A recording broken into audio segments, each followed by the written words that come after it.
শৈশৱৰ এছোৱা এইখন ঘৰতে কটাইছিল জুবিন গাৰ্গে। হয়, মই উপস্থিত আছো তেজপুৰ কমাৰ চুবুৰীৰ চিদা বৰঠাকুৰ আৰু পুষ্পা বৰঠাকুৰৰ বাসগৃহত। আমি এইখিনিতে উল্লেখ কৰিম চাকৰি সূত্ৰে দেউতাক তেজপুৰলৈ বদলি হৈ অহাৰ সময়তে জুবিন তেতিয়া কেঁচুৱা আছিল আৰু তাৰ পিছতেই এখোজ দুখোজ যেতিয়া দিব লৈছিল সেই সময়খিনি এইখন ঘৰতে কটাইছিল। মই ঘৰখনৰ পৰিৱেশটো দেখুৱাইছোঁ আৰু যিহেতু মোৰ লগত চিদা বৰঠাকুৰ আৰু পুষ্পা বৰঠাকুৰ আছে, দুঃসংবাদ লাভ কৰাৰ পিছত তেওঁলোকো ভাগি পৰিছে। মই পুনতে চিদা বৰঠাকুৰৰ কাষলৈকে আহিব বিচাৰিছোঁ। যেতিয়া আপোনাৰ ঘৰত দেউতাক আছিলহি তেতিয়া জুবিন কিমান সৰু আছিল? তেওঁক মানে কেঁচুৱাতে আহিছে। তেওঁ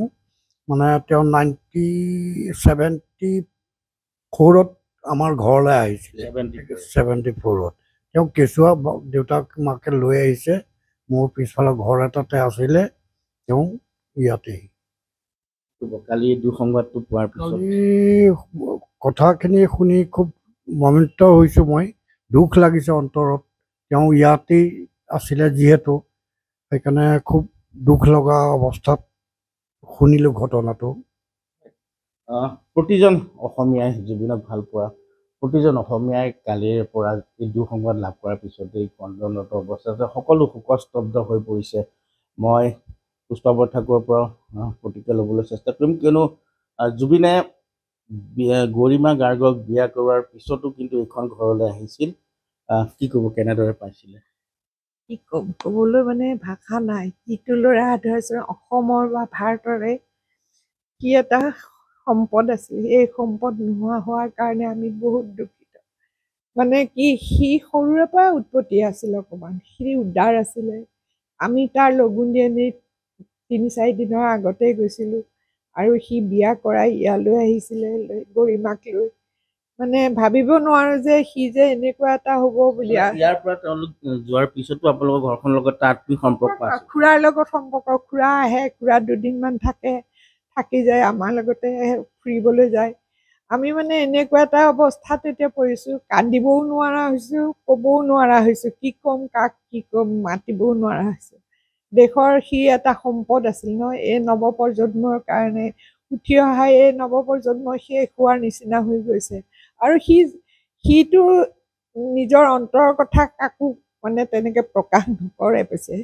কিন্তু হেৰি হ'ল, তাৰ ইমান বেমাৰ হৈ থকাৰ সময়ত তাক ডক্তৰে যিহেতু বাৰম্বাৰ কৈ আছে যে তুমি অলপ ৰেষ্ট লোৱা, সি কিয় সেই গান গাবলৈ তাক লৈ যোৱা হ'ল আৰু গান গাবলৈ লৈ গৈ পেলাই তাক কিয় সাগৰত পানীৰ তালত, য'ত পানী আৰু জুইৰ কাৰণে ভয় এই বেমাৰটোত, তাক কিয় সেই সময়ত সাগৰত সাঁতুৰিবৰ কাৰণে পঠিয়ালে? সিহঁতে কমচে কম বুজিব লাগিছিলে। অসমৰ এজন ভূপেন হাজৰিকাৰ পিছতে, স্বৰ্গীয় ভূপেন হাজৰিকাৰ পিছতে এতিয়া আমি তাৰ জুবিন আছিল। আমাৰ জুবিনে বহুত ওপৰত গান গাইছিলে, তাৰ কণ্ঠত বহুত কষ্ট হয়। সেই কষ্টখিনি কোনে বুজিব এতিয়া? সেইকাৰণে আমাৰ মানে অসমৰ কাৰণে, ভাৰতবৰ্ষৰ কাৰণেই হওক, আমাৰ সম্পদ এটা হেৰুৱাবলগীয়া হ'ল। আমি শৈশৱৰ স্মৃতি যিহেতু আছে, সেই স্মৃতিসমূহে হয়তো এতিয়া আমনি কৰিছে। ৰাতি শুবই পৰা নাই।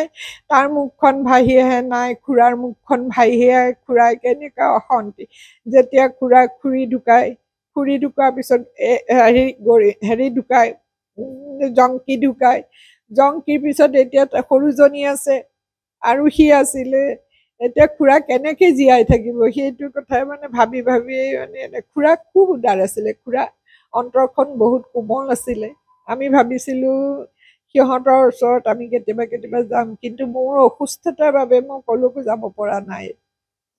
হয়, স্বাভাৱিকতে এই পৰিয়ালটো ভাগি পৰিছে, কিয়নো শৈশৱতেই 1974 চনত বুলি তেখেতে উল্লেখ কৰিছে, জুবিনৰ পিতৃ চাকৰি সূত্ৰে যিহেতু বদলি হৈ আহিছিল তেজপুৰত, আৰু সেই সময়ত কোলাত জুবিনক লৈ আহিছিল মাক দেউতাকে, আৰু তাৰপিছতেই খোজ লোৱা বয়সলৈকে জুবিন এইখন ঘৰত আছিল। তাৰপিছত আন স্থানলৈ চাকৰি সূত্ৰে তেওঁলোক গুচি গৈছিল। কিন্তু পৰৱৰ্তী সময়ত এইখন ঘৰৰ লগত এটা আত্মিক সম্পৰ্ক আছিল, আৰু আজি এই দুখৰ খবৰে মৰ্মাহত কৰি তুলিছে পৰিয়ালটোক।